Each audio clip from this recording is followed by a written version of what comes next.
સૌરાષ્ટ્ર અને દક્ષિણ ગુજરાતમાં કેટલાક સ્થળો પર સામાન્યથી ભારે વરસાદની શક્યતા છે। જૂનાગઢ, ગીર સોમનાથ, દ્વારકામાં વરસાદની આગાહી।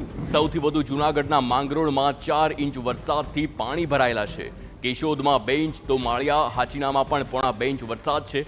ગીર સોમનાથના મોટા ભાગના તાલુકામાં વરસાદી માહોલ જોવા મળી રહ્યો છે। તો વલસાડ, નવસારી અને સુરત જિલ્લામાં પણ આજે વરસાદ ચાલુ જ છે, પરંતુ હવે જે લેટેસ્ટ આગાહી સામે આવી છે તે પ્રકારના આ દ્રશ્યો અને તે બ્રેકિંગ ન્યૂઝ આપ જોઈ શકો છો આપની ટીવી સ્ક્રીન પર કે જ્યાં વરસાદની આગાહી છે।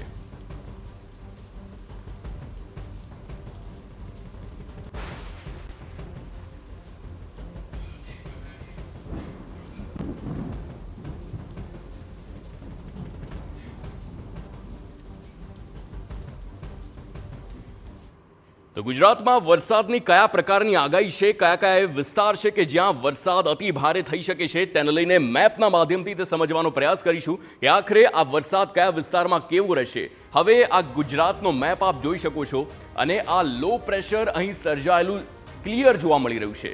જેમ જેમ દિવસો આગળ વધે છે તેમ તેમ તેની અસર છે તે ક્યાંક ને ક્યાંક ઘટતી જોવા મળે છે, પરંતુ દરિયામાં સર્જાયેલું આ લો પ્રેશર અને તેના કારણે આ તમામ જે સૌરાષ્ટ્રનો આખો પટ્ટો છે, પોરબંદર છે, વેરાવળ છે, ઉના છે, દીવ છે, સાથે જ સૌરાષ્ટ્રમાં અમરેલી સુધી તેની અસર જોવા મળે, ગોંડલમાં પણ તેની અસર જોવા મળે તેવી શક્યતા છે। તો બીજી તરફ હવામાન વિભાગે તે પણ જણાવ્યું છે કે આ લો પ્રેશરની અસર સીધી જ અહીં દક્ષિણ ગુજરાતમાં પણ પડી શકે છે। એટલે ખાસ કરીને જે 2 થી 3 જિલ્લા સૌરાષ્ટ્રના અને ત્યારબાદ દક્ષિણ ગુજરાતમાં તેની અસર જોવા મળશે, એટલે કે વરસાદ ત્યાં પડી શકે છે, ભારે વરસાદ થાય તેવી પણ હાલ શક્યતા છે। આ ફરી એક વાત બતાવીએ છીએ, આખો આ વિસ્તાર જુઓ, આ લો પ્રેશર સર્જાયેલું છે અને લો પ્રેશરની અસર સીધી જ સૌરાષ્ટ્રમાં અહીં જોવા મળે છે। આખો જે દરિયાઈ પટ્ટો છે, પોરબંદરનો દરિયો હંમેશા ઉફાન પર હોય છે તેવા અનેક દ્રશ્યો આપણે પહેલાં પણ જોયા છે, અને સાથે જ વેરાવળ સોમનાથની વાત કરીએ તો તેની અસર સીધી જ અહીં જોવા મળે છે। જોકે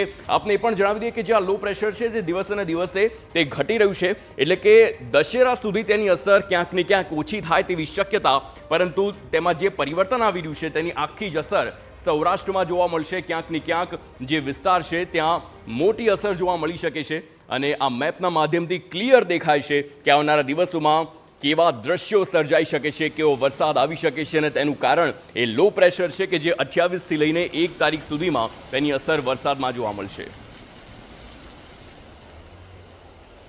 તો હાલ વરસાદની જે પ્રકારે આગાહી છે તેને લઈને આ લેટેસ્ટ સમાચાર છે।